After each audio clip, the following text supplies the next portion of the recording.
అందరికీ నమస్కారం. ఈరోజు కథ రియల్ అండ్ ఇన్స్పిరేషనల్ స్టోరీ. ప్రతిరోజు దెబ్బలే, ఒళ్ళంతా వాతలే. అదో రాత్రి జడివాన పడుతుంది. అప్పటిదాకా ఆ ఇంటి చూరు కింద అరుగుపైన ఉంటూ వచ్చిన ఆ చిన్నారి బట్టలు, పుస్తకాలు విసురుగా వీధిలోకి వచ్చి పడ్డాయి. అతన్ని కొట్టి తోసేశారు. వాతలు తేలిన శరీరంతో తన మాస్టారు ఇంటికి వెళ్ళాలనుకున్నాడు. డబ్బుల్లేవు. ఓ టీ కొట్టావిడ దగ్గరకు వెళ్ళి కళ్ళనీళ్లతో చెయ్యి చాచాడు. జాలిపడిన ఆమె 75 రూపాయలిచ్చి బస్సెక్కించింది. అలా అనాథగా వెళ్ళినవాడు స్పెషలిస్ట్ డాక్టర్గా తిరిగొచ్చి 50 రూపాయలకే వైద్యం చేస్తున్నాడు. ఆ డాక్టర్ గారి పేరు రజనీ కలైరసన్. ఇంకా అతని జీవితం గురించి తెలుసుకుందామా? ఓ అబ్బాయి, ఓ అమ్మాయి ఫ్యాక్టరీలో పనిచేస్తుండేవారు. ఒకరికొకరు నచ్చి ప్రేమలో పడ్డారు. కులాలని, కుటుంబాలని కాదు, పొమ్మని కళ్యాణంతో ఏకమయ్యారు. అబ్బాయి వాళ్ళ ఊరిలోనే కాపురం పెట్టారు. ఏడాది గడిచింది. అతని ఇంటి వాళ్ళు దిగొచ్చినట్టు నటించారు. వాళ్ళని ఇంటికి పిలిచారు. ఆ అమ్మాయి ఇంట్లోకి అడుగుపెట్టిన క్షణం నుంచి వేధింపులు మొదలుపెట్టారు. ఆ 6 ఏళ్ల మధ్య ఆ అమ్మాయి కడుపు పండింది. ఆ వాతావరణంలో బిడ్డను కనడానికి భయపడి ఆమె పుట్టింటిని ఆశ్రయించింది. పరాయి కులం వాడిని పెళ్లాడిందని వాళ్ళు ఈసడించినా భరిస్తూ అక్కడే ఉండిపోయింది. బాబు పుట్టాడు. ఓ రోజు కన్నబిడ్డని, భార్యను చూద్దామని వచ్చాడు భర్త. ఆ తర్వాత రోజే శవమై తేలాడు. పోలీసులు అది ఆత్మహత్య అన్నారు. ఊరు మాత్రం పరువు హత్యే అంది.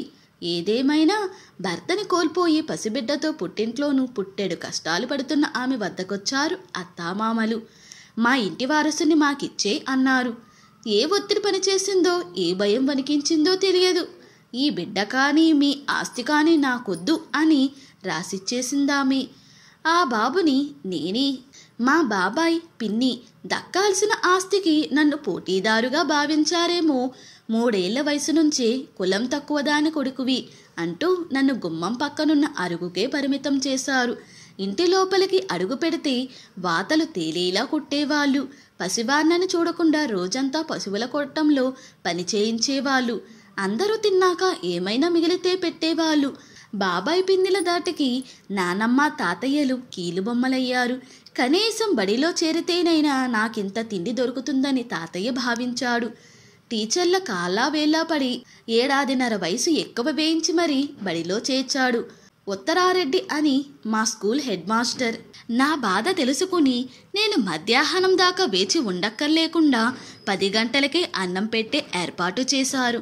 ఆ తరువాత మధ్యాహ్నం అందరితో కలిసి భోజనం చేసి అందులో కొంత మిగిల్చుకుని ఇంటికి తీసుకెళ్లి రాత్రికి తినేవాణ్ణి.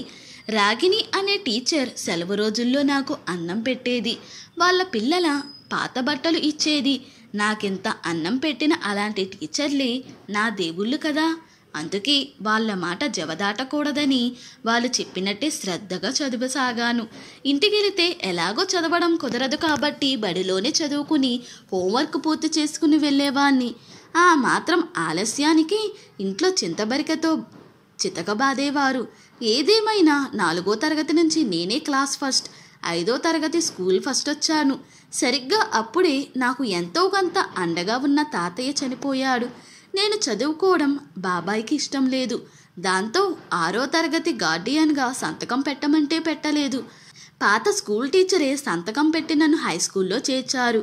6వ తరగతిలో నేషనల్ టాలెంట్ సెర్చ్ ఎగ్జామ్లో మా హోసూర్ తాలూకాలో టాప్ ర్యాంకర్గా నిలిచాను. అదే ఏడాది ఓ వర్షాకాలం రాత్రి నేను వాళ్ళని ఎదిరించానని బాబాయ్, పిన్ని ఇంటి నుంచి తరిమేశారు. ఆ రాత్రి మా క్లాస్ టీచర్ మాదేశ్వర్ సార్ ఇంటికే వెళ్ళాను.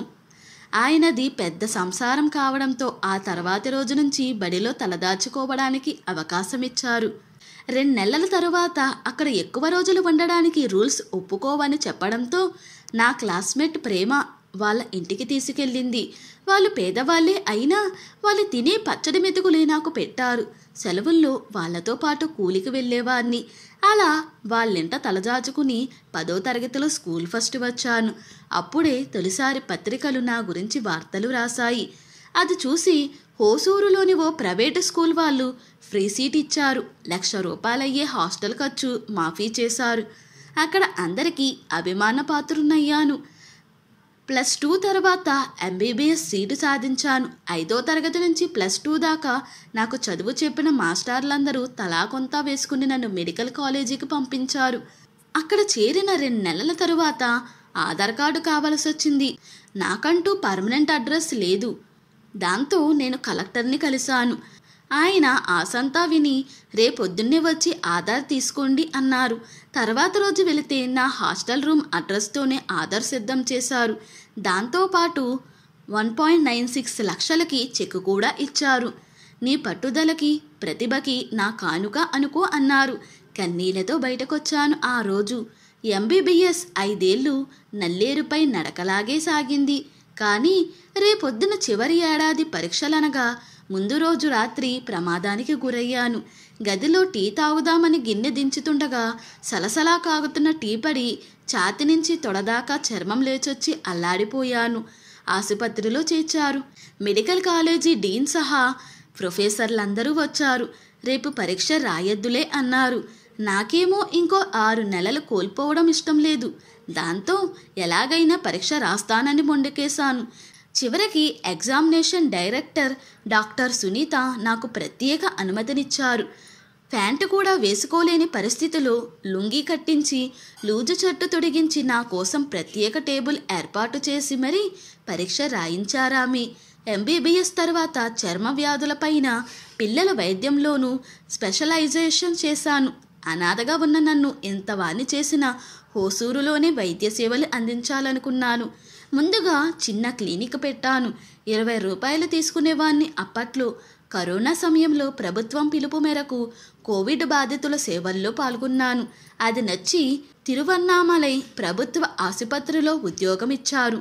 అక్కడ ప్రైవేట్ ఆసుపత్రి ఏర్పాటు చేశారు. అందులో నాతో పాటు పనిచేసే డాక్టర్లకు కాస్తో కూస్తో జీతం ఇవ్వాలి కాబట్టి ఫీజు 50 రూపాయలకి పెంచాను. ఇవ్వలేని వారిని అది అడగను. డాక్టర్ని అయ్యాక అమ్మ గురించి ఎలాగైనా తెలుసుకుందామని బాబాయ్ ఇంటికెళ్ళాను. ఆయన కొడుకులు ఏకంగా కత్తులు తీసుకుని మీదకొచ్చారు. ఆస్తి కోసం వస్తే అంతు చూస్తామన్నారు. నాకు మీ ఆస్తి అవసరం లేదు, మా అమ్మ వివరాలు మాత్రం చెప్పండి అన్నాను. తెలియదని బాబాయ్తో సహా అందరూ కోరస్గా పలికారు. అమ్మ రాసిన పత్రము లేదన్నారు. నేను నాస్తికుణ్ణి. ఉసురు, పాపం, విధి వంటి మాటల్ని నమ్మను. ఓ మనిషిగా నన్ను అమ్మని ఎంత రాచి రంపాన పెట్టినా సరే వాళ్ళు చల్లగా ఉండాలనే కోరుకున్నాను. కానీ నా కళ్ళ ముందే మా బాబాయ్ కుటుంబం కుదేలయింది. పెళ్ళైన ఏడాదికి ఆయన కూతురు ఆత్మహత్య చేసుకుంది.